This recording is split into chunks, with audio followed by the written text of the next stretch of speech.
Disturb होंगी तो बच्चों आपको तब तक बहुत सारी प्रॉब्लम हो जाएंगे, तब तक आपको बीमारियां भी हो सकती हैं। अगर आपका डाइजेशन बिगड़ गया तो कुछ ना कुछ बीमारी, उल्टी, दस्त, है ना, लूज मोशन, वॉमिटिंग हो सकता है। समझ रहे हैं आप? तो ये मेटाबॉलिज्म दो टाइप से हो सकता है हमारे बॉडी में। कौन कौन सा? पहला है एनाबॉलिज्म। बहुत ध्यान से सुनिएगा बच्चा। एनाबॉलिज्म हिंदी में बोलते हैं उपचय, और दूसरा होता है कैटाबॉलिज्म। कैटाबॉलिज्म अपचय। अपचय यानी कि मेटाबॉलिज्म हमारे बॉडी में अपचय दो टाइप से हो सकता है, या तो एनाबॉलिज्म के फॉर्म में होगा या कैटाबॉलिज्म के फॉर्म में होगा, या तो वो उपचय या अपचय दोनों की फॉर्म में हो सकता है। सबसे पहले एनाबॉलिज्म का मतलब क्या होता है? तो दोनों ही एक टाइप की केमिकल रिएक्शन ना, जिसमें कोई रिएक्टेंट जुड़ के प्रोडक्ट बना रहे होंगे, जिसमें अभिकारक जुड़ के उत्पाद बना रहे होंगे। अब सुनो बच्चा, एनाबॉलिज्म क्या होता है और कैटाबॉलिज्म क्या होता है, बहुत ध्यान से सुनिएगा, ठीक है। जब कभी छोटे छोटे पार्टिकल्स आपस में जुड़ते हैं, छोटे छोटे पार्टिकल्स आपस में जुड़े और इनके जुड़ने से एक बड़ा मॉलिक्यूल बना, तो इस केमिकल रिएक्शन को कैटाबॉलिक केमिकल रिएक्शन और इस प्रोसेस को एनाबॉलिज्म कहा जाता है। दो छोटे थे और इनके जुड़ने से एक बड़ा बन गया। अब इनको जोड़ना है तो आपको क्या देना पड़ेगा? यहाँ पे एनर्जी देनी पड़ेगी। आप इसको ऊर्जा दोगे बाहर से, यानी कि ऐसी केमिकल रिएक्शन जिसमें दो छोटे छोटे रिएक्टेंट जुड़ के, दो छोटे छोटे अभिकारक जुड़ के उनको आपने बाहर से एनर्जी दी, ऊर्जा दी, तो उसकी हेल्प से वो एक बड़े मॉलिक्यूल में कन्वर्ट हो गया, एक बड़ा प्रोडक्ट बना दिया। तो ऐसी रिएक्शन कैटाबॉलिक रिएक्शन, और ये जो प्रोसेस है इसको हम एनाबॉलिज्म कहते हैं। यानी कि मैम हमारे बॉडी में एनाबॉलिक रिएक्शंस होती हैं, बिल्कुल होती हैं। एग्जाम्पल देती हूँ, आप जानते हैं कि प्रोटीन की सबसे छोटी इकाई को हम अमीनो एसिड कहते हैं, और इतना थका हुआ क्वेश्चन आपका एसएससी जीडी पूछ चुका है। आप जानते हैं कि प्रोटीन छोटी छोटी इकाइयों से जिनसे मिलकर बना हुआ होता है उनको अमीनो अम्ल या अमीनो एसिड कहते हैं। जब ये अमीनो एसिड बहुत छोटे छोटे होते हैं ऐसे, और बहुत सारे अमीनो एसिड जब ऐसे जुड़ जाते हैं आपस में एक दूसरे से, तब जाकर क्या बनता है? एक बड़ा सा मॉलिक्यूल। कौन बनता है? प्रोटीन बनता है। तो बच्चों आप खुद देख लो कि छोटे से बड़ा बना, तो ये किस टाइप का रिएक्शन है? अमीनो एसिड से प्रोटीन बनना। अमीनो एसिड छोटा होता है, वो सबसे छोटी इकाई जो प्रोटीन को बनाती है उसको अमीनो एसिड, अमीनो अम्ल कहते हैं हम। कोई बड़ी चीज नहीं है ना? तो बच्चा छोटे से बड़ा बना, तो ये रिएक्शन कैसी है? कैटाबॉलिक रिएक्शन है, और सॉरी एनाबॉलिक रिएक्शन है। अब इसका जस्ट अपोजिट इधर देखो, इधर देखना कैटाबॉलिज्म क्या होता है या कैटाबॉलिक रिएक्शन क्या होता है।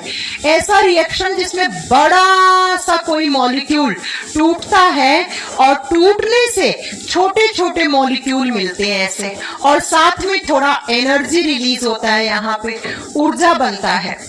तो इस टाइप की रिएक्शन को कैटाबॉलिक रिएक्शन और इस प्रोसेस को कैटाबॉलिज्म कहा जाता है। जब बड़ा मॉलिक्यूल टूट के स्मॉलर मॉलिक्यूल्स में कन्वर्ट हो जाता है तो उस प्रोसेस को हम कैटाबॉलिज्म कहते हैं। और जब छोटे मॉलिक्यूल आपस में जुड़कर लार्जर मॉलिक्यूल बना रहे हैं, स्मॉलर के जुड़ने से लार्जर बन रहा है, तो उसको हम एनाबॉलिज्म कहते हैं। इसका मतलब आप ये बता रही हो मैम आप तो केमिस्ट्री पढ़ाने लग गए हो। अरे नहीं, केमिस्ट्री नहीं, ये बायोलॉजी का ही पार्ट है। मैंने कहा हमारे बॉडी में एक दिन में जितनी भी सारी वाइटल रिएक्शंस होती हैं उनको एक साथ मिलाकर आप मेटाबॉलिज्म कहते हो। और ये मेटाबॉलिज्म में बहुत सारे टाइप की रिएक्शंस होती हैं। एक टाइप से मेटाबॉलिज्म दो टाइप से हो सकता है। मेटाबॉलिक रिएक्शन दो प्रकार से हो सकती है, आइदर एनाबॉलिज्म और कैटाबॉलिज्म। एनाबॉलिज्म का एग्जाम्पल आपसे पूछ ले, एग्जाम में आएगा बच्चा। एग्जाम के क्वेश्चंस कैसे होंगे? तो वो ऐसे होंगे कि अमीनो एसिड से प्रोटीन बनना क्या है? कैटाबोलिक रिएक्शन है, एनाबोलिज्म है। क्या हमारे बॉडी में होता है? मैंने कहा था ना हमारे बॉडी में बहुत सारी केमिकल रिएक्शन होती है। देखो ना, क्या हमारे बॉडी में प्रोटीन बनता है? बिल्कुल बनता है। आप में से कुछ लोग कहेंगे हम तो प्रोटीन के लिए दूध पीते हैं, सोयाबीन खाते हैं, नॉनवेज खाते हैं, अंडा खाते हैं मैम। अरे नहीं नहीं नहीं, बहुत सारे ऐसे प्रोटीन होते हैं जो आपका बॉडी बनाता है। जैसे फॉर एग्जाम्पल आपके बालों में जो प्रोटीन होता है वो आपके बाहर से खाते हो। अगर बालों में प्रोटीन जो होता है वो बाहर से खा रहे होते तो आज कोई भी इंसान बाल झड़ने की प्रॉब्लम से परेशान नहीं होता। लड़कियों को देखो कितना परेशान रहती है, मेरे बाल नहीं बढ़ रहे। आजकल तो लड़कियों से ज्यादा लड़के मेरे से पूछते हैं कि मैम बाल बिल्कुल झड़ गए, गंजे ही हो गए, कुछ बता दीजिए ट्रीटमेंट, है ना। तो ऐसे भी प्रोटीन होते हैं जो आप डाइट से नहीं ले सकते हो, उनको आपका बॉडी बनाता है। तो किस प्रोसेस से बनाता होगा? एनाबोलिज्म प्रोसेस से। तो मैंने आपको जो बात मैंने बोली उसको प्रूफ कर दिया ना यहाँ पे मैंने। दूसरा मैं आपको एग्जांपल बताती हूँ कैटाबोलिज्म का। विटामिन डी बनना। कितने लोग जानते हैं कि हमारे बॉडी में एक विटामिन बनता है और कौन सा? विटामिन डी बनता है। हाँ जी, आगे पढ़ाऊंगी मैं आपको। कोलेस्ट्रॉल और कुछ अदर केमिकल्स जुड़ के हमारे बॉडी में विटामिन डी बनाते हैं। तो बच्चों छोटे मॉलिक्यूल्स जुड़ते हैं इसमें और एक बड़ा मॉलिक्यूल बन जाता है जिसको आप विटामिन डी कह देते हो। तो अगर आपसे पूछ ले कि अमीनो एसिड से प्रोटीन बनना कैसा प्रोसेस है? एनाबोलिज्म। विटामिन डी का संश्लेषण होना कैसा प्रोसेस है? एनाबोलिज्म। जबकि बच्चों कैटाबोलिज्म के एग्जाम्पल की बात करोगे तो पहला एग्जाम्पल आता है डाइजेशन। सारे बच्चे जानते हैं कि हमारे बॉडी में डाइजेशन होता है। डाइजेशन क्या है? एक टाइप का केमिकल रिएक्शन ही है बच्चा। क्या होता है डाइजेशन में? जो आप खाना खाते हो वो इस तरीके से लार्जर मॉलिक्यूल्स में खाते हो और आपके बॉडी को चाहिए ऐसे स्मॉलर मॉलिक्यूल्स। भोजन आप बड़े बड़े अणुओं में खाते हो लेकिन आपका बॉडी कहता है भैया इसको छोटा छोटा तोड़ के हमें दो। आपकी सेल्स कहती है इसको छोटा छोटा करके दे दो तो हम इससे एनर्जी निकाल लें, नहीं तो हमारे कोई से काम का नहीं है जो आप खाना खा रहे हो। जैसे नेक्स्ट एग्जांपल सुना, एक्सक्रीशन। एक्सक्रीशन का मतलब होता है उत्सर्जन। एक्सक्रीशन का मीनिंग क्या होता है? उत्सर्जन। ये भी एक कैटाबोलिक रिएक्शन है। For example next respiration, Hindi में बोलते हैं श्वसन। ये भी हमारे बॉडी में क्या है? एक टाइप का कैटाबोलिक रिएक्शन है। श्वसन की प्रक्रिया भी कैटाबोलिक है। अब कभी कभी तो इनकी एग्जाम्पल ही पूछ लेते हैं एग्जाम में। एक एग्जाम्पल देगा और पूछेगा बताइए ये कैटाबोलिक रिएक्शन है या एनाबोलिक रिएक्शन है? मैंने क्या बोला? मैंने कहा लिविंग बॉडी वही है जिसके बॉडी में मेटाबॉलिज्म हो। इस मार्कर की बॉडी में कोई किसी टाइप की कोई केमिकल रिएक्शन नहीं हो रही है बच्चा, लेकिन मेरे बॉडी में बहुत सारी हो रही है। मेरे बॉडी में विटामिन डी भी बन रहा है, प्रोटीन भी बन रहा है, डाइजेशन भी हो रहा है, एक्सक्रीशन भी हो रहा है, रेस्पिरेशन भी हो रहा है। तो मैं क्या हूं? मैं लिविंग हूं। अब आप कहोगे मैम प्लांट्स में, बिल्कुल प्लांट्स में भी बहुत सारे प्रोटीन बनते हैं, प्लांट्स में भी बहुत सारा रेस्पिरेशन होता है, प्लांट्स में भी बहुत सारे छोटे छोटे मॉलिक्यूल से बड़ा बनता है और बड़े से छोटे बनते हैं।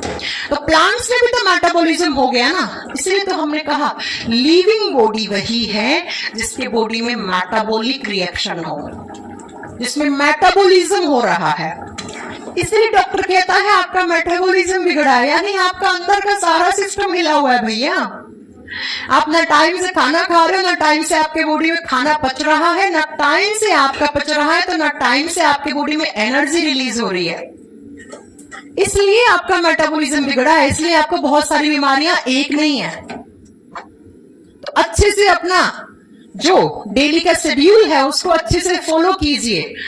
खाना खाया, खाते ही सो गए, लेट गए, आलू के 4 पराठे खा लिए और बढ़िया नींद ले ली, क्या होगा? फैट डिपॉजिट होगा, है ना? समझ रहे हो? लिविंग बॉडी वही है जिसके बॉडी में मेटाबॉलिज्म हो। ये नेक्स्ट मैंने कैरेक्टरिस्टिक्स बता दिया है किसका? लिविंग्स का, सजीवों का। अब 4 नंबर पे 4th नंबर याद करते जाइएगा। 3 कौन कौन से कैरेक्टर पढ़ लिए हैं? ज्ञान की प्राप्ति हो रही होगी ना बहुत अच्छे से। मैं फिर आपको रिपीट कर देना चाहती हूँ कि मैं चाहती तो आपको चैप्टर स्टार्ट करके पढ़ा सकती थी, लेकिन अभी मैं आपका चैप्टर नहीं स्टार्ट कर रही हूँ क्योंकि मुझे ये सारे टर्म्स आपको बताने हैं। मुझे बिल्कुल अच्छे से पता है कि इस बैच में सिर्फ 10% बच्चों को पता होगा मेटाबॉलिज्म क्या होता है। बाकी के 90% बच्चों ने कभी ये मेटाबॉलिज्म नाम सुना भी नहीं होगा, सुना भी होगा तो इसका मीनिंग नहीं पता होगा।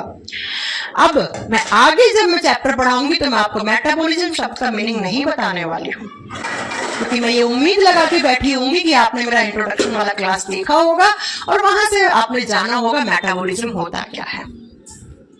इसी को बोलते हैं बेसिक क्लास, है ना। चलिए तो सुनो नेक्स्ट। और मैं अपने हाथों से साइंस कहती है कि लिविंग बॉडी के अंदर न्यूट्रिशन का प्रोसेस होना चाहिए। कर दिया और ये कुत्ता का स्कूल आपका एनसीईआरटी बोलता है कि लिविंग बॉडी वही है जिसमें न्यूट्रिशन का प्रोसेस हो रहा है, जिसमें पोषण की प्रक्रिया हो रही है। What is nutrition? अगर मैं आपसे पूछूं व्हाट इज न्यूट्रिशन, आप में से एक बहुत ही सिंपल सा कॉमन सा आंसर आएगा, हम खाना खाने के प्रोसेस को न्यूट्रिशन कहते हैं, राइट? यही जवाब देते ना अगर आप मेरे सामने बैठे होते, है ना, तो यही जवाब देते। आप देखो बच्चा, न्यूट्रिशन का मीनिंग क्या होता है। आप या कोई भी लिविंग बॉडी कैसे काम करता है? अच्छा, आपने फिजिक्स में पढ़ा है काम करने के लिए क्या, कोई भी कार्य करवाना है तो उसको बल यानी कि फोर्स, या तो आपको बल देना पड़ेगा या उसको एनर्जी देनी पड़ेगी, है ना। तो आप ये बात बायोलॉजी में भी लागू होती है, कोई भी काम करवाना है आपके बॉडी से तो उसको एनर्जी देनी पड़ेगी आपको। जैसे मैं अभी आपको पढ़ा रही हूं ना, तो मैं अपना एनर्जी खर्च कर रही हूँ, फालतू नहीं आप ऐसे कर रही हो, है ना। आप पढ़ रहे हो तब भी आप अपना एनर्जी खर्च कर रहे हो, आप घूम रहे हो, फिर रहे हो, चल रहे हो, जिम कर रहे हो, रनिंग कर रहे हो, कुछ भी आप एक्टिविटी कर रहे हो, आप अपना एनर्जी खर्च करते हो, क्योंकि बिना एनर्जी खर्च के कोई काम नहीं हो सकता। तो आपके जो ऑर्गन्स है ना बेचारे, जो दिन रात आपके लिए काम कर रहे हैं, आपके फेफड़े काम कर रहे हैं, जब तक आप जिंदा हो आपके फेफड़े काम कर रहे हैं। जिस दिन फेफड़ों ने जवाब दे दिया आपका तो क्या होगा आप भी जानते हो। आपका हार्ट काम कर रहा है, आप जानते हैं 24 घंटे आपका हार्ट काम कर रहा होता है, बिल्कुल रेस्ट नहीं करता है। Heart is the busiest organ of human body. और इतने कॉम्पिटिटिव एग्जाम में क्वेश्चन आता है कि मनुष्य के शरीर का सबसे व्यस्त ऑर्गन कौन सा है, सबसे बिजी रहने वाला ऑर्गन कौन सा है? Human heart. कभी आराम नहीं करता बेचारा। ये आंखें आराम करती है क्या? जब सोती है तो बेचारी को थोड़ा सा आराम देते होंगे आप, बाकी तो देखो ना सारा दिन देखने का काम कर रही है ना। ये दिमाग ये बेचारा, इसको तो बिल्कुल आप आराम नहीं देते हो ना। समझ लो मेरी बात। तो जितने भी आपके बॉडी के अंदर जो फंक्शन हो रहे हैं, जो काम हो रहे हैं, उन काम को करने के लिए क्या चाहिए? एनर्जी चाहिए, ऊर्जा चाहिए। अब ये एनर्जी कहां से आएगी? अब भैया कोई ऐसा तो भगवान ने हमें सिस्टम दिया नहीं ये अंदर ही बेड पे पड़े पड़ी शरीर के अंदर एनर्जी बन जाएगी। क्या करना पड़ेगा? उठ के मेहनत करनी पड़ेगी, मेहनत करके पैसा कमा के लाओगे। पैसे से क्या आएगा? घर में राशन आएगा। राशन को क्या करोगे? रसोई में पकाओगे, पका के क्या करोगे? खाओगे, है ना। यानी कि एनर्जी के लिए आपको कुछ इनटेक करना पड़ेगा। किसका? आप बताओगे न्यूट्रिएंट्स। जो भी आप खाना खाते हो उसको न्यूट्रिएंट्स कहते हैं। यानी कि आप एनर्जी के लिए क्या लेते हो? न्यूट्रिएंट्स लेते हो, पोषक तत्व लेते हो। और इन न्यूट्रिएंट्स का इनटेक करना यानी इनको ग्रहण करना, और ग्रहण करके इन न्यूट्रिएंट्स को तोड़ के इनसे क्या निकलती है? इनसे एनर्जी निकलती है, ऊर्जा निकलती है। तो ये जो पूरा प्रोसेस है ना, इसी को ही न्यूट्रिशन का प्रोसेस कहा जाता है। न्यूट्रिशन भी एक बायोलॉजिकल प्रोसेस है, एक जैविक प्रक्रिया है, जिसके अंदर क्या करता है? कोई भी लिविंग बॉडी है वो न्यूट्रिएंट्स या तो बनाएगा, या तो उसे भगवान ने इतनी शक्ति दी है कि वो अंदर ही बना ले न्यूट्रिएंट। जैसे प्लांट्स का भी देखा, प्लांट्स मेहनत कर रहे हैं, सरकारी नौकरी प्राइवेट नौकरी की तैयारी कर रहे हैं, उसके बाद मजदूरी कर रहे हैं, चल रहे हैं, फिर रहे हैं, और उसके बाद पैसा कमा रहे हैं। उसके बाद पैसा कमा के और बाजार से कुछ खरीद के ला रहे हैं, सब्जियां, चावल, गेहूं, फिर पका रहे हैं, फिर खा रहे हैं। नहीं ना? क्यों? क्योंकि उनको भगवान ने एक ऐसा सिस्टम देके भेजा है कि भैया अब आप बोलोगे मैम आप साइंस पढ़ाती हो, भगवान को मानती हो। इसके पीछे का भी हम आपको आगे रीजन बताएंगे कि ऐसा क्या है। ठीक है, तो मैंने कहा आपको कि जो भी आप न्यूट्रेंट या तो बाहर से खा लो या बॉडी के अंदर बना लो, उससे एनर्जी मिल जाए। तो इस पूरे प्रोसेस को, इस बायोलॉजिकल प्रोसेस को हम न्यूट्रिशन कहते हैं, उसको पोषण कहते हैं। और साइंस कहती है कि अगर लिविंग बॉडी है तो उसमें न्यूट्रिशन का प्रोसेस होना ही होना चाहिए। अगर न्यूट्रिशन का प्रोसेस नहीं होगा तो उसमें एनर्जी नहीं बनेगी, और बिना एनर्जी के क्या वो लिविंग बॉडी काम करेगा? अगर मैं 20-25 दिन तक खाना नहीं खाऊं तो मेरी हालत आप जानते हैं ना कैसी हो जाएगी। धीरे धीरे धीरे धीरे धीरे एनर्जी डाउन डाउन डाउन, और एक दिन तो बस खत्म कहानी। ये खाना है कुछ। ठीक है, समझ गए मेरी बात? तो न्यूट्रिशन का प्रोसेस होना बहुत जरूरी है किसी भी लिविंग बॉडी के अंदर। अगर नहीं होगा तो एनर्जी नहीं बनेगा, और बिना एनर्जी के कोई भी काम नहीं हो सकता। अब वो बात अलग है कि इस न्यूट्रिशन के दो मोड है, यानी कि दो तरीके से हो सकता है। एक होता है ऑटोट्रॉफिक मोड। ऑटोट्रॉफिक का मतलब होता है स्वयंपोषी, स्वयं जो अपना खाना खुद बना ले। मैंने कहा ना, ऐसा कोई सिस्टम है जिससे वो खाना खुद बना सकते हैं, अंदर ही, अपने बॉडी के अंदर ही बना सकते हैं, फिर उसको तोड़ के उससे एनर्जी ले सकते हैं। तो उसको ऑटोट्रॉफिक कहा जाता है मोड को। और ऐसे जीवों को ऑटोट्रॉफ्स कह देते हैं। और दूसरा आता है हेटेरोट्रॉफिक मोड।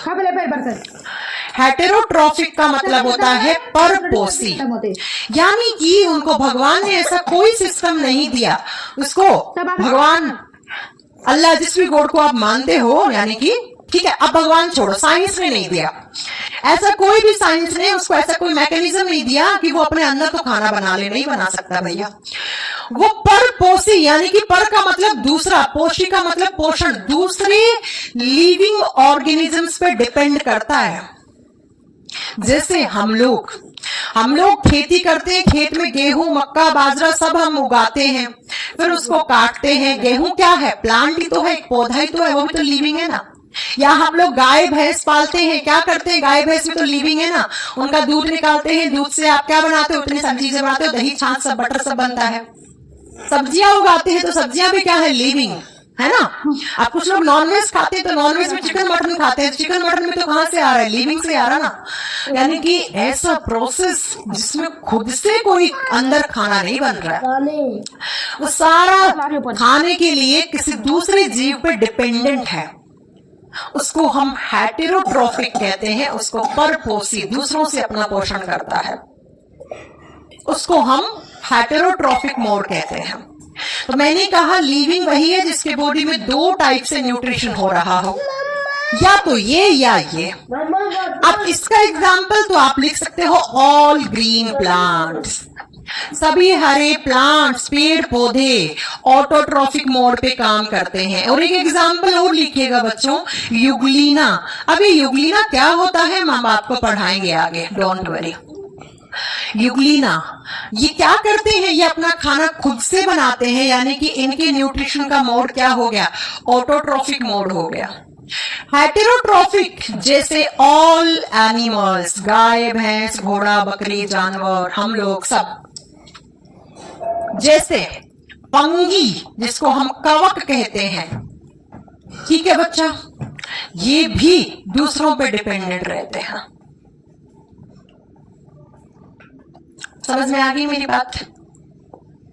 यानी कि लिविंग बॉडी वही है जिसमें न्यूट्रिशन का प्रोसेस हो रहा हो। और न्यूट्रिशन का मोटिव क्या है? न्यूट्रिशन का मोटिव एक ही है बच्चा, क्या? एनर्जी रिलीज करवाना। अब बिना एनर्जी के तो ना प्लांट काम कर पाएगा, ना हम लोग कर पाएंगे, कोई भी लिविंग बॉडी नहीं कर पाता।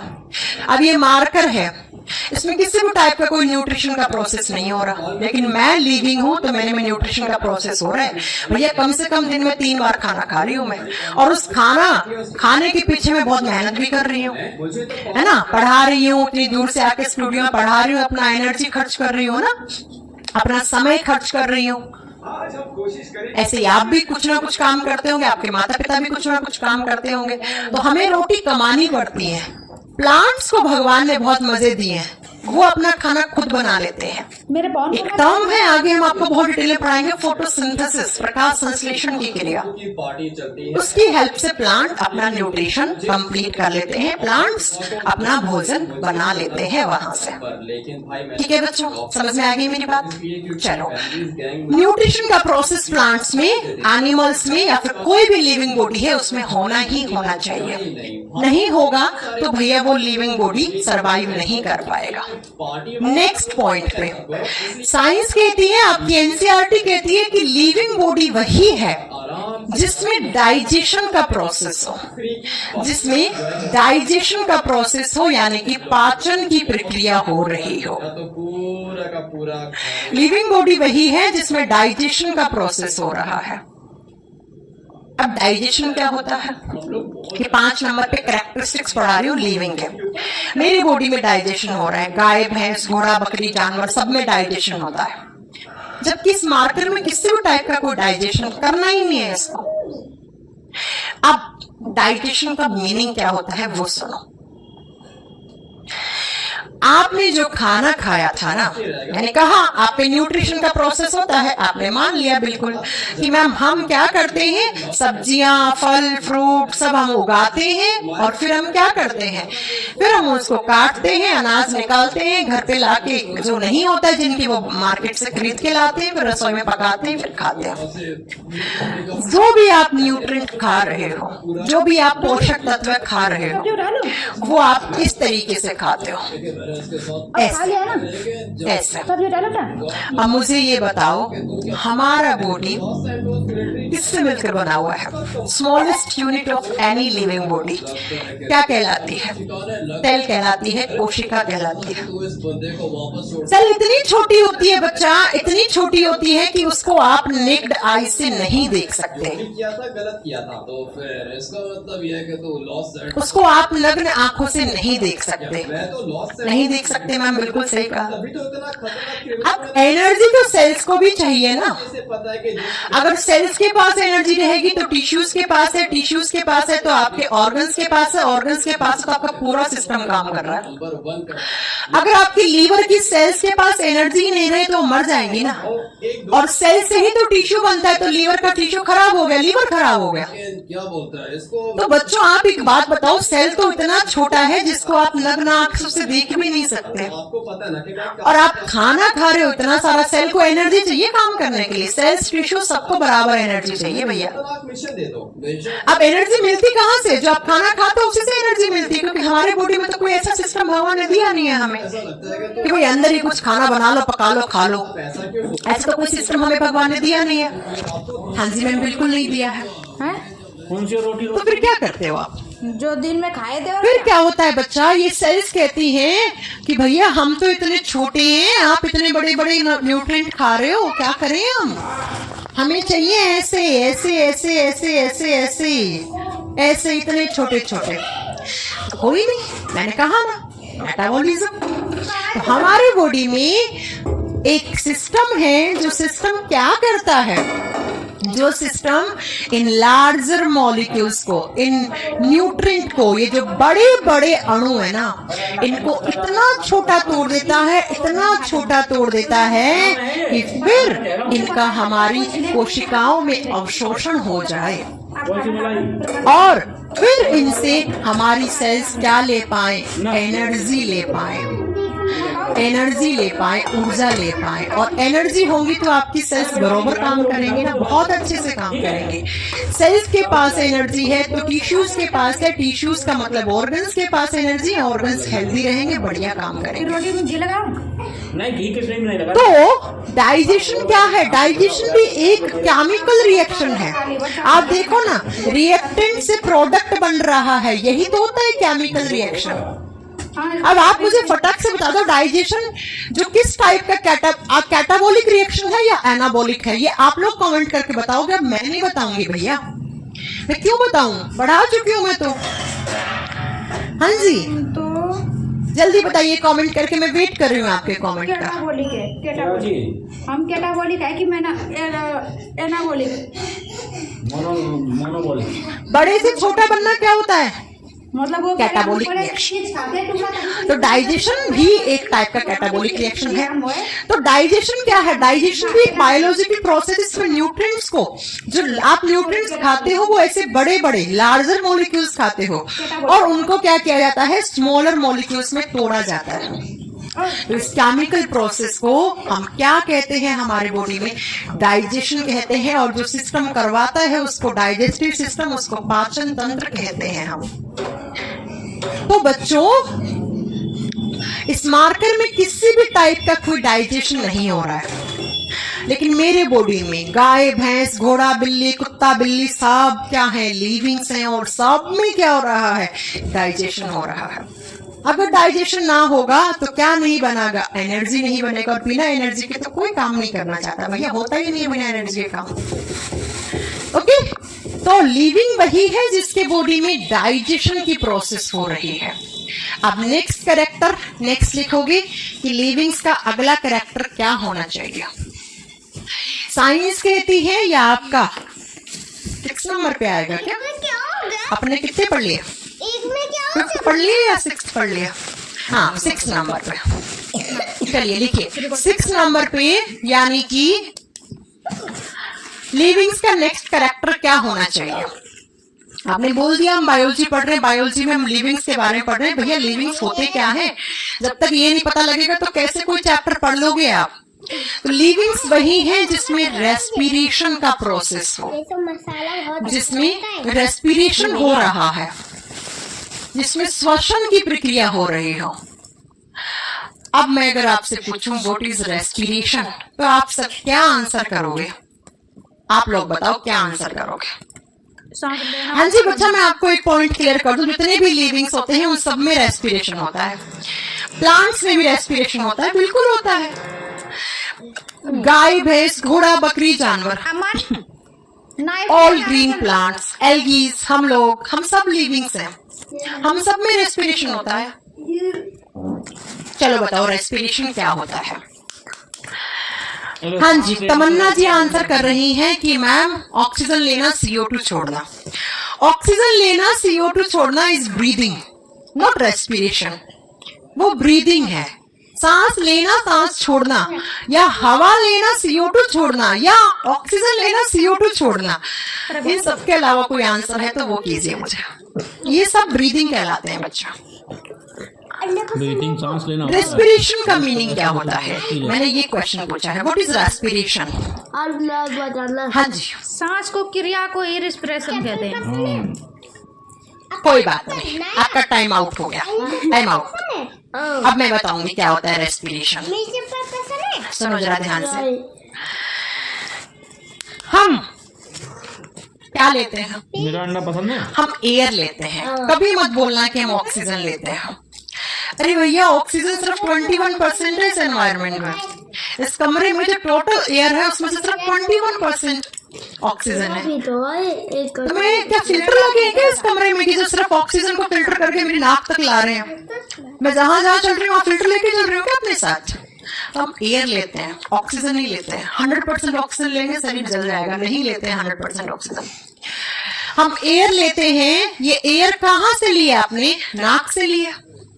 नोस, नाक से होती हुई आपकी फेरिंग्स, अगर आपका जो गले में एक पाइप है जिस पाइप का विंड पाइप बोलते हो, जिसको आप श्वास वाली नली बोलते हो या वायु नलिका बोलते हो, जो वायु ला रही है, जो हवा ला रही है, वायु नलिका, ठीक है, या श्वास नली है। ये रहा, 2 पाइप होते हैं गले में, एक खाने वाली, एक सांस लेने वाली, है ना। विंड पाइप से ये एयर होती होती आपके फेफड़ों में जाती है बच्चा। 2 लंग्स होते हैं, पैदा हुआ है मेरे। ये विंड पाइप ऐसे जाके डिवाइड हो जाती है, एक फेफड़ा, 2 फेफड़ा, सब में 2 फेफड़े हैं। अगर आप अभी क्लास देख पा रहे हो इसका मतलब 2 फेफड़े हैं आप में। अगर नहीं होते तो फिर आप क्लास नहीं देख पाते, आपका भूत क्लास देख रहा होता। फिर आप कहोगे मैम साइंस के टीचर हो, भूत को मानती हो क्या? आगे बताएंगे आपको। तो बहुत सारे दिमाग में डाउट होते हैं ना, मैम साइंस के टीचर को भगवान को नहीं, अक्सर आते हैं। मैं कभी कोई मंदिर में पूजा करते हुए फोटो डालती हूँ तो मेरे यूट्यूब पे या मेरी पब्लिक प्रोफाइल पे हमेशा कमेंट आता है साइंस के टीचर को क्या भगवान को मानती हैं? एक बार मैंने भूत का वीडियो बना दिया तो कह रहे भूत को मानती हैं आप। मैम ये बताओ, मुर्गी पहले आई अंडा पहले आया? है ना, आते हैं ना ऐसे क्वेश्चन। मैं आपको पूरा बताऊंगी कि पहले मुर्गी आई थी या अंडा आया था, कैसे आया था, अगर दोनों में से पहले आ गया, सारी चीजों का जवाब देंगे। सिर्फ मैं आपको कॉम्पिटिटिव एग्जाम की साइंस नहीं पढ़ाऊंगी, मैं आपको ये जो आपके जीवन जीने की जो शैली है ना उसको भी आपको बताऊंगी कि हर दिन आपके हर एक घंटे में आपका जीवन साइंस पर डिपेंडेंट है। सारी बातें हम करेंगे लेकिन धीरे धीरे, अभी नहीं। आपने हवाली हवा आ गई दोनों फेफड़ों में। फेफड़ों में होता है बच्चा खून। अब खून तो सब में है, सब में, इसलिए आप मेरी क्लास देख पा रहे हो भैया। अगर आप में खून नहीं है तो आप क्लास नहीं देख पा रहे होते, फिर आपका भूत क्लास देख पा रहा होता। अब खून में क्या होता है, कितने बच्चों ने सुन रखा है ये शब्द हीमोग्लोबिन, है ना, सुना होगा ना मैम, लड़कियों में हीमोग्लोबिन थोड़ा कम होता है, लड़कों में ज्यादा, जब सुना होगा। अरे यार डॉक्टर ने तो खून की कमी बताई है, हीमोग्लोबिन यूनिट कम आई है ना। अरे यार मेरे में तो बहुत बढ़िया तरीके से हीमोग्लोबिन है, मतलब 2 यूनिट खून दे सकता हूँ किसी को। खून में हीमोग्लोबिन होता है। अब ये हीमोग्लोबिन क्या करता है, बहुत ध्यान से सुनो। आपने हवा ली, हवा में सब कुछ है, नाइट्रोजन, जो भी आप गैस ले लो सब है हवा के अंदर, नाइट्रोजन, कार्बन डाइऑक्साइड, ऑक्सीजन सब है, सारी ऐसे आ रही है, रास्ता है, आ गया। अब खून में जो हीमोग्लोबिन है ना वो सिर्फ और सिर्फ अपने साथ किसको जोड़ेगा, ऑक्सीजन को जोड़ेगा। बाकी जो भी आपने लिया था ना वो सब ऐसा होता हुआ नाक से जब आप सांस छोड़ोगे ना तो आउट हो जाएगा, बाहर चला जाएगा। जो भी आपने लिया, मुझे नहीं मतलब आपने कौन सी गैस लिया, कहाँ रहते हो मुझे नहीं पता, ठीक है, समझ में आ गई मेरी बात। खून में जो हीमोग्लोबिन है वो सिर्फ और सिर्फ ऑक्सीजन गैस को जोड़ता है। और आपको पता होगा जिंदा रहने के लिए एक मुलाकात नहीं, जिंदा रहने के लिए ऑक्सीजन चाहिए भैया। अगर मैं आपकी ऑक्सीजन की पावर कट कर दूं, अगर मैं आपके मुंह पे तकिया लगा के 5 मिनट रोक दूं, मर जाओगे, क्योंकि पावर कट हो गई किसकी, ऑक्सीजन की। गला दबा दूं, विंड पाइप फोड़ दूं आपका, ऐसा नहीं करूंगी मैं, है ना, देखा होगा ना मूवीज में गला दबा के मार देते हैं, और भूत आता है गला पकड़ता है और ऊपर उठा के मार देता है, आदमी तड़प के मर जाता है। तकिया लगा के सास अपनी बहू को मार देती है, ऐसे देखे होंगे आपने भी सीरियल्स, ठीक है। तो मैंने कहा कि हम, अच्छा मैं आपसे क्वेश्चन आप लोगों को दिमाग में आना चाहिए कि हम ऑक्सीजन गैस पे ही क्यों जिंदा रहते हैं। आपने देखा होगा जब कोरोना बहुत ज्यादा फैला था, लोगों को ऑक्सीजन की कमी हो गई थी, कितने लोग हमारे देश में ऑक्सीजन की कमी से मर गए थे। ऑक्सीजन सिलेंडर कितना महंगा बिकने लग गया था, 1-1 लाख रुपए में बिकना लग गया था। अभी ये सुना CO2 सिलेंडर बिक रहा है, नाइट्रोजन 78% ले लो ना भैया, काहे को ऑक्सीजन के पीछे पड़े हो, है ना। ये सब कभी नहीं सुना ना, कुछ तो स्पेशल होगा इस ऑक्सीजन में जो हमें जिंदा रख रही है भैया, बिल्कुल है। अब क्या है, तो वही तो रेस्पिरेशन है। ये ऑक्सीजन आया कहां, किसके थ्रू, हीमोग्लोबिन। हीमोग्लोबिन किसमें, खून में। अब खून तो भैया यहाँ चोट लगे, यहाँ यहाँ यहाँ यहाँ सब जगह चोट लगती है, खून निकलता है। कभी ऐसा हुआ है कि ऐसी जगह चोट लगी जहां से खून ही ना निकला हो यार, हाँ। खून यहां से लेकर यहां तक 24/7 24 घंटे 7 दिन ऐसे घूम रहा है। खून घूम रहा है तो अपने साथ ऑक्सीजन को घुमा रहा है।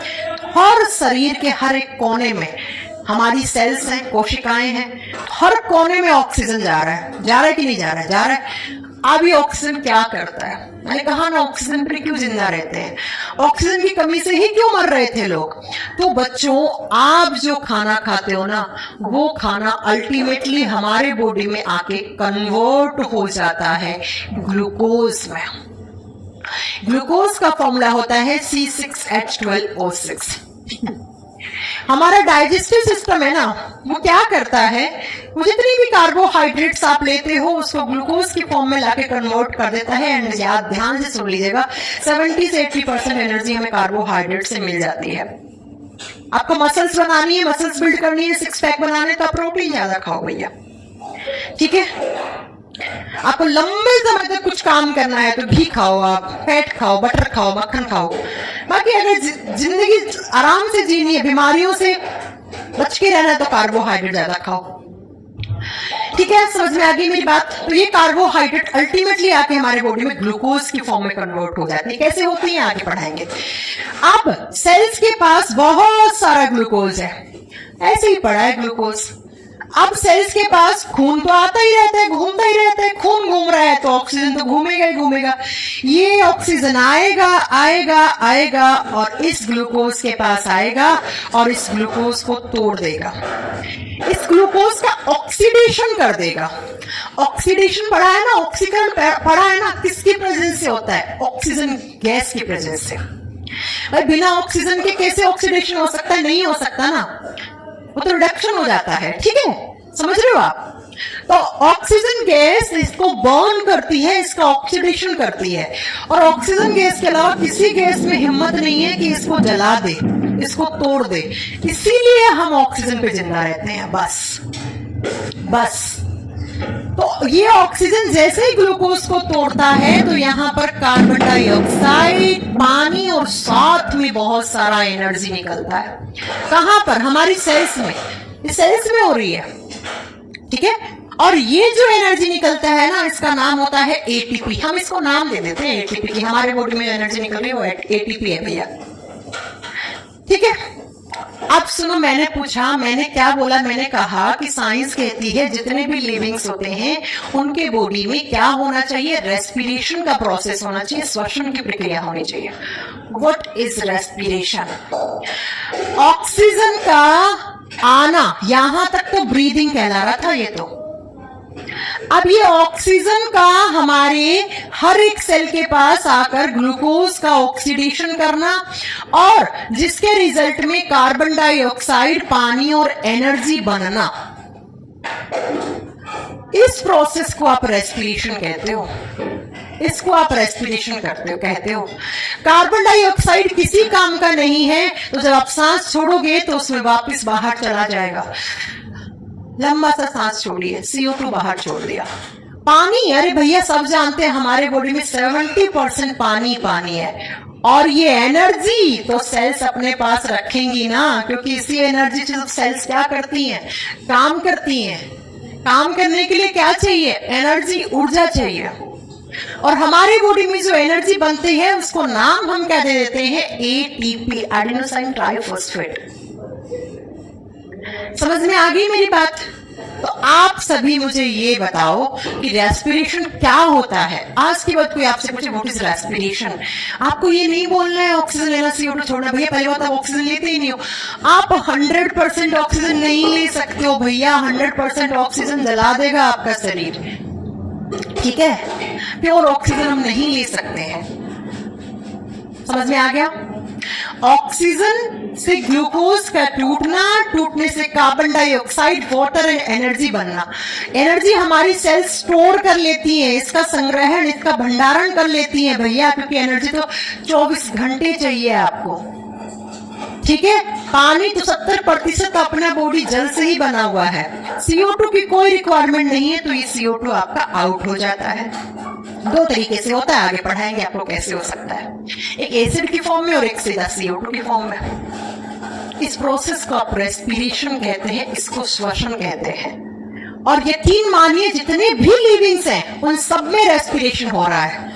मेरे बॉडी में भी रेस्पिरेशन हो रहा है, आप में भी हो रहा है, गाय, भैंस, घोड़ा, कुत्ता, बिल्ली, जो भी लोमड़ी, जो भी है सब में, प्लांट्स में भी हो रहा है। एक सेंटेंस सुना है, रात में पेड़ पौधों के नीचे नहीं सोना चाहिए।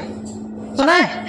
क्यों नहीं सोना चाहिए? क्योंकि रात में पेड़ पौधे हमारी तरह ऑक्सीजन लेना शुरू कर देते हैं। अब आप पेड़ के नीचे 4 लोग सो रहे हो और पेड़ बेचारा छोटा सा है, आप भी ऑक्सीजन ले रहे हो, वो भी ऑक्सीजन ले रहा है, थोड़ी ऑक्सीजन की कमी लगेगी कि नहीं लगेगी? थोड़ा सफोकेशन सा फील होगा कि नहीं होगा? होगा ना। इसलिए रात को पेड़ पौधों के नीचे नहीं सोना चाहिए, क्योंकि रात में पेड़ पौधे ऑक्सीजन लेते हैं और इस ग्लूकोज को तोड़ते हैं। दिन में कार्बन डाइऑक्साइड लेके ग्लूकोज बनाते हैं फोटोसिंथेसिस से, और रात को इस ऑक्सीजन को हमारी तरह तोड़ते हैं, क्योंकि भाई उनको भी तो एनर्जी चाहिए ना। समझ में आ गई मेरी बात? तो जितने भी प्लांट्स हैं, जितने भी एनिमल्स हैं, जितने भी लिविंग्स हैं, उन सब में रेस्पिरेशन का प्रोसेस होना चाहिए, बिल्कुल होना चाहिए। अगर वो रेस्पिरेशन नहीं करेंगे तो क्या हो जाएगा? आपके सामने आंसर है बोर्ड पे, मैं नहीं रिपीट करने वाली हूं। ये हो जाएगा, यानी कि मैम लिविंग वही है जिसका बॉडी सेलुलर ऑर्गेनाइजेशन लेवल पे होना चाहिए, कोशिकीय संगठन पे होना चाहिए। लिविंग वही है जिसकी सेल्स में प्रोटोप्लाज्म हो, जीव द्रव्य हो। लिविंग वही है जिसके बॉडी में मेटाबॉलिज्म हो। लिविंग वही है जिसके बॉडी में न्यूट्रिशन, पोषण की प्रक्रिया हो। लिविंग वही है जिसके बॉडी में डाइजेशन यानी पाचन की प्रक्रिया हो। लिविंग वही है जिसके बॉडी में रेस्पायरेशन यानी कि श्वसन की प्रक्रिया हो। मार्कर में इन 6 में से कुछ नहीं होता। इस डिजिटल बोर्ड में 6 में से कुछ नहीं होता। तो मार्कर और ये सब नॉन लिविंग है। मेरे में होता है, इस प्लांट में होता है, तो हम दोनों क्या हैं? हम दोनों लिविंग्स हैं। मुझे उम्मीद है कि आपको यहां तक की क्लास अच्छे से समझ में आ गई होगी कि रेस्पिरेशन भी लिविंग्स का एक मोस्ट इंपॉर्टेंट कैरेक्टरिस्टिक्स है। आ गई होगी ना समझ में? अब आपका कोई भी डाउट है किसी भी टाइप का तो आप मेरे से पूछ सकते हैं। अब नेक्स्ट 4 कैरेक्टर हम अगली क्लास में पढ़ेंगे। 4 बचे ना, excretion, sensitivity, adaptation, life cycle. फिर मैं पढ़ाऊंगी बायोलॉजी की कितनी ब्रांच होती हैं, हम कौन कौन सी ब्रांच पढ़ेंगे। फिर मैं आपको सिलेबस नोट करवाऊंगी, हम क्या क्या सिलेबस पढ़ेंगे। देन अपन पहला चैप्टर स्टार्ट करेंगे। अब मैं अगर इतना कुछ नहीं पढ़ा रही होती, सीधा ही मैं चैप्टर स्टार्ट कर देती, तो प्यारे प्यारे बच्चों ये बताओ क्या आपको इतने सारे ज्ञान की प्राप्ति होती? कभी समझ पाते कि जिंदा रहने के लिए ऑक्सीजन क्यों चाहिए? अब मैं जब रेस्पिरेटरी सिस्टम पढ़ाऊंगी तो मैं रेस्पिरेशन नहीं बताऊंगी क्या होता है, मैं ये बताऊंगी रेस्पिरेशन 2 टाइप से होता है, एरोबिक एंड अनारोबिक। क्योंकि मैं वहां पे उम्मीद लगा के बैठी हूँ कि आपने रेस्पिरेशन पढ़ लिया है भैया, है ना? तो जिंदा रहने के लिए एक मुलाकात नहीं, ऑक्सीजन की जरूरत है। मुलाकात करते रहो, ऑक्सीजन नहीं मिलेगा तो वेंटिलेटर पे आ जाओगे। समझ रहे हो आप? इसीलिए ऑक्सीजन की कमी से बहुत सारे लोग कोविड-19 जैसे टाइम पे मर गए थे। और हम भगवान से यही मांगते हैं कि ऐसा समय फिर से हमें कभी ना देखना पड़े जो हम इतना गंदा समय देख चुके हैं। अब क्यों ऑक्सीजन की कमी हो रही थी कोविड-19 वाले पेशेंट में? क्योंकि उनके फेफड़ों में कोरोना जी आ गए थे। और कोरोना जी ने क्या किया? अपना फोटोकॉपी बनाया। किसकी हेल्प से? अपने आरएनए की हेल्प से। और उनकी फेफड़ों की सेल्स को क्या कर दिया? इन्फेक्टेड कर दिया, संक्रमित कर दिया। तो बेचारे फेफड़ों के अंदर ऑक्सीजन घुल ही नहीं पा रहा था खून के अंदर। तो धीरे धीरे धीरे ऐसे लोगों का ऑक्सीजन लेवल 80, 75, 60, 40 खत्म। ऑक्सीमीटर मेजर करके देखा होगा ना, सबको डर लगा था भैया सेकंड वेव में। बस ऑक्सीमीटर ऐसा डिवाइस होता है जो आपकी बॉडी में टिश्यूज के पास ऑक्सीजन का लेवल क्या है वो बताता है। एक हेल्दी पर्सन में 95 से अबव आना चाहिए अगर सुपर हेल्दी हो, तो बाकी 90 से भी काम चल जाता है। लेकिन जैसे ही इसे नीचे आता है धीरे धीरे, तो समझ लो धीरे धीरे धीरे धीरे आपको वेंटिलेटर यानी कि ऑक्सीजन सिलेंडर की रिक्वायरमेंट है। अब अगर उस समय नहीं मिलेगा तो फिर ठीक है बच्चों। ये सारी बातें मैं उम्मीद करती हूँ कि आपको समझ में आई हैं। कोई भी डाउट हो, कैसा भी डाउट हो, जब नोट्स बनाओ तो साइड में लिख लेना कि मैम मैं आपकी डाउट क्लास भी लूंगी, बिल्कुल लूंगी। मैं आपका सरप्राइज टेस्ट भी लूंगी, बताऊंगी नहीं, थोड़ा पढ़ा तो दो उसके लिए, तभी तो ले पाऊंगी। ठीक है, तो आज की क्लास को हम यहीं तक रखें। नेक्स्ट क्लास में मिलें आपसे। मुझे उम्मीद है कि आप सब लोगों को बहुत अच्छे से ये क्लास समझ